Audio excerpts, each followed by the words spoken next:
The Texas heat had already settled over Austin by 8 in the morning, the kind of thick, breathless heat that makes you feel like the air itself has given up. I was sitting on my back porch with my second cup of coffee, watching a mockingbird argue with its own reflection in the kitchen window, when my phone rang.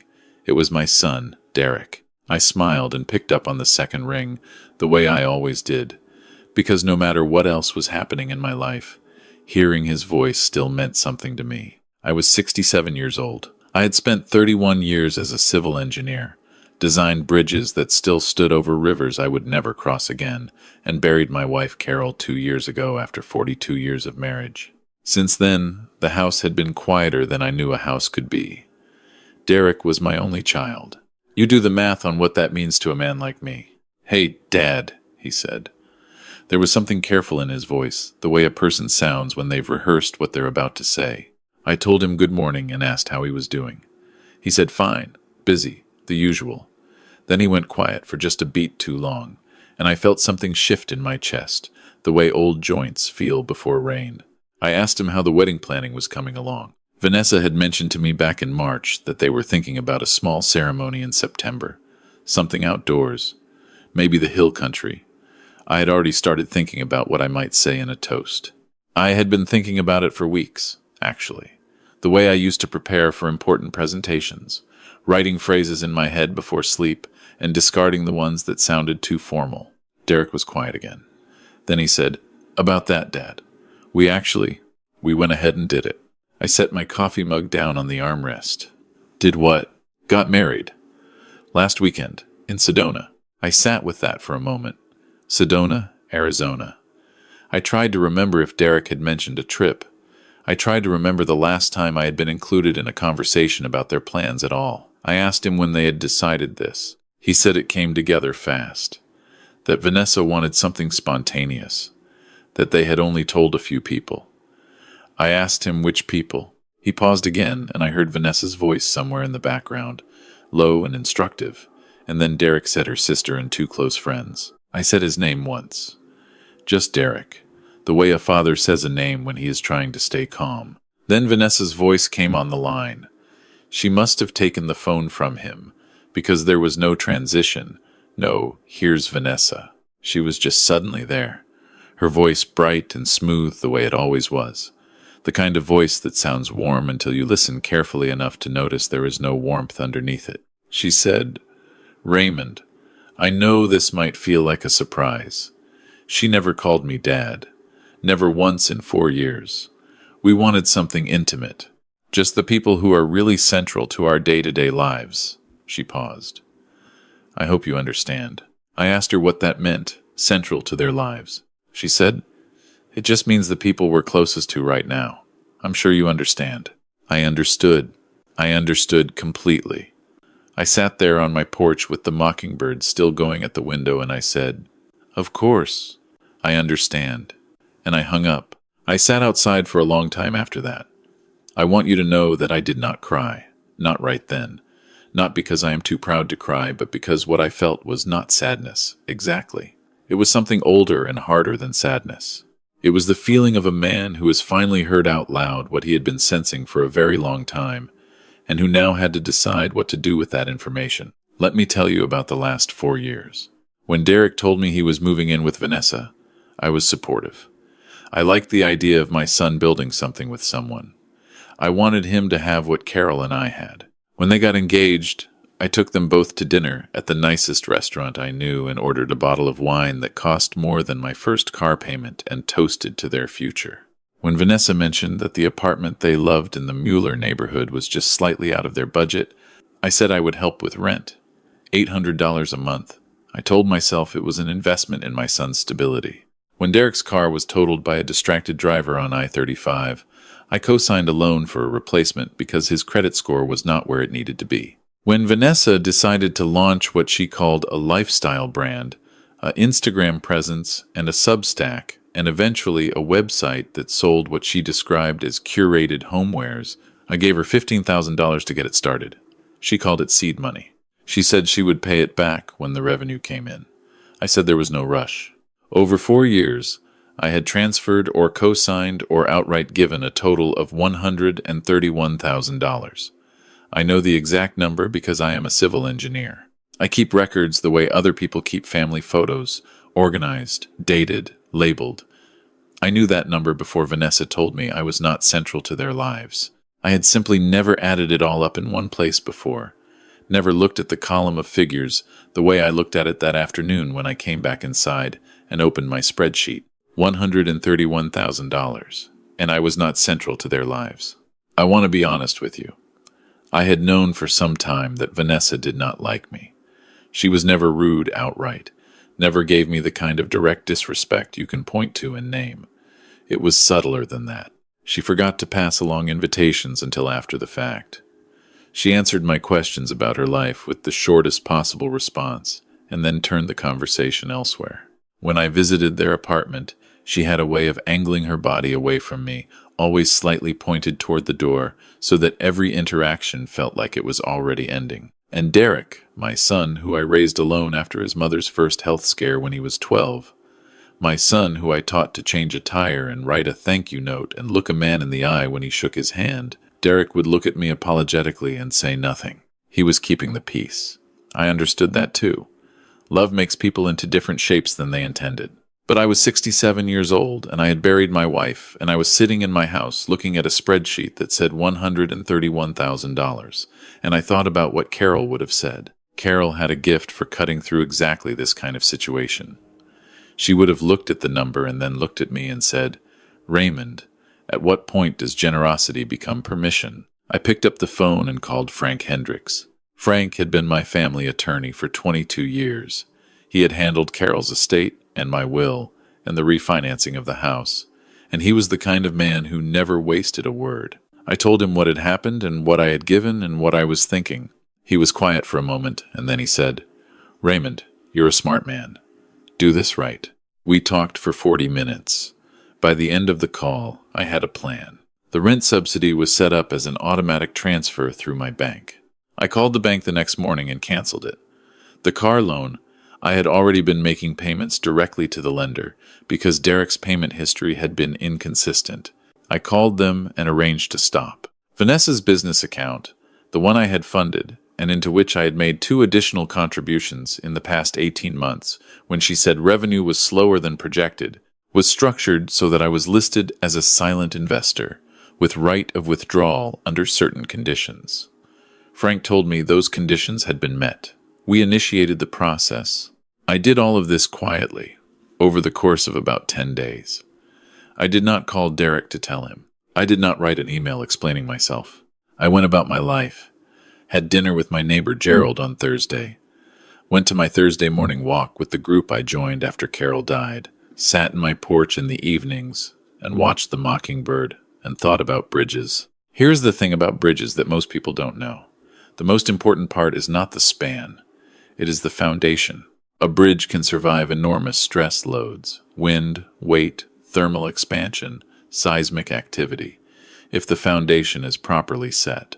But if the foundation is compromised, if the soil shifts or the anchor points are incorrectly placed, all the beautiful engineering in the world means nothing. The structure will fail, not immediately, sometimes.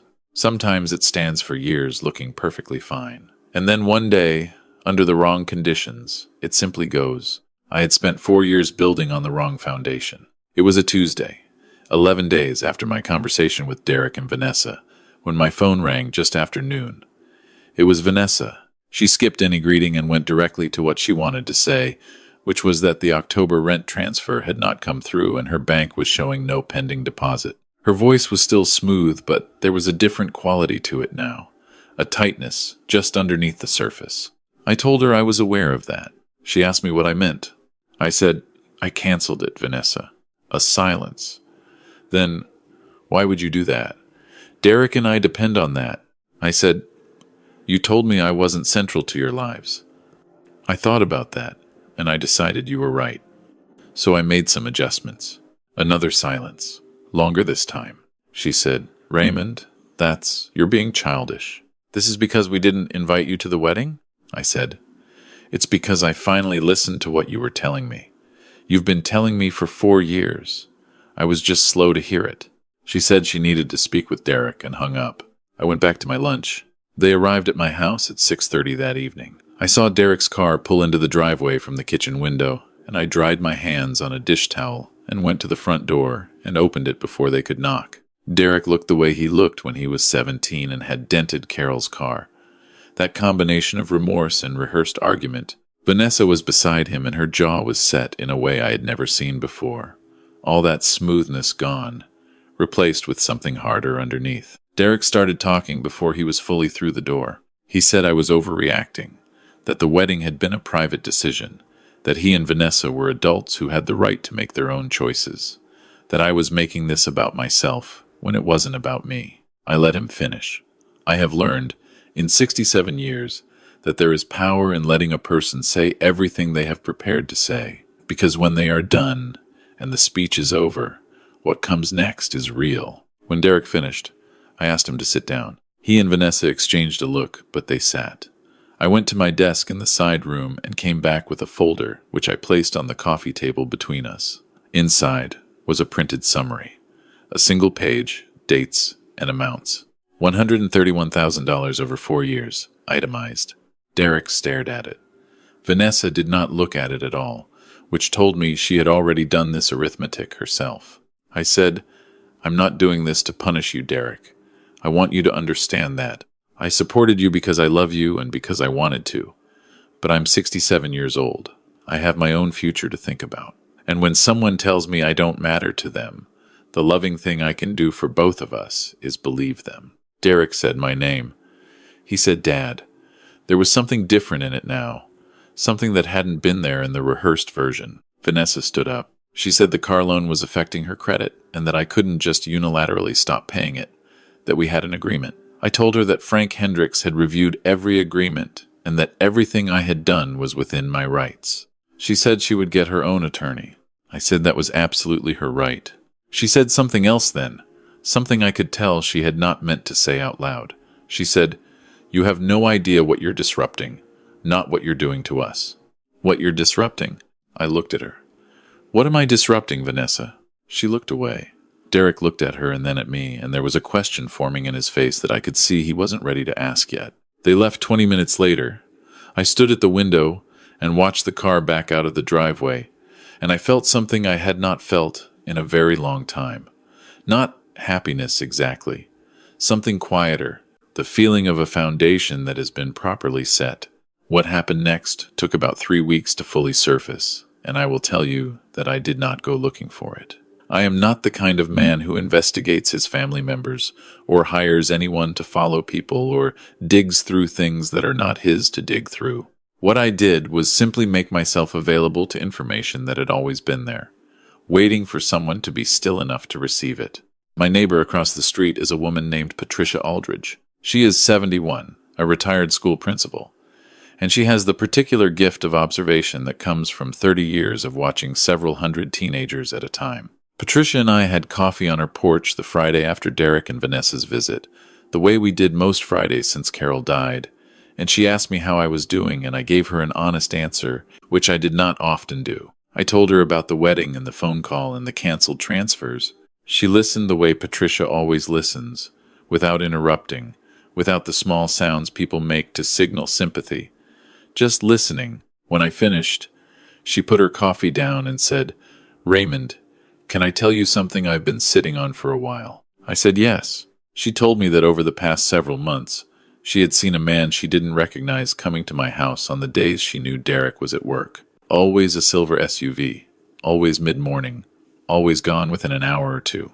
She had not thought much of it at first, assumed it was a contractor or a friend. But then she mentioned it once to her daughter, who knew Vanessa peripherally through a local business network, and her daughter had gone quiet in a way that Patricia found notable. Her daughter said that Vanessa had a business partner named Brandon Keyes, and that the nature of their partnership had been the subject of some comment among people who knew them. I sat with that. I thanked Patricia. I drove home and called Frank. Frank is a thorough man. Within a week, he had established that the $15,000 I had given Vanessa for her lifestyle brand, plus the 2 additional contributions totaling $22,000 more, had not primarily been spent on the business. They had been transferred in substantial portions to a joint business account registered to Vanessa Keyes, not Vanessa's maiden name, not my son's name. Keyes? Brandon Keyes. There was more, but I will spare you the details because they belong to my son, who has had to carry them. What I will tell you is that Derek called me on a Wednesday evening, and his voice was the voice of someone who has been through something he cannot unhinge from. He said, "Dad, I didn't know. I believed him. I have known my son for 39 years, and I know what his lying voice sounds like, and this was not it." We talked for 2 hours. It was the longest conversation Derek and I had had in years, probably since the night before Carol's funeral when we sat in this same kitchen and he cried in the way that adult men cry, like they are trying not to, and I held the back of his head the way I had when he was small. I told him I was not angry at him. I told him that love is not the same thing as good judgment, and that he had been deceived by someone who was very skilled at deception. I told him that what he did next was entirely up to him, but that whatever it was, I would be here. He said, "I'm sorry I let her treat you the way she did." I said, "I know. There is no fairy tale ending to give you here.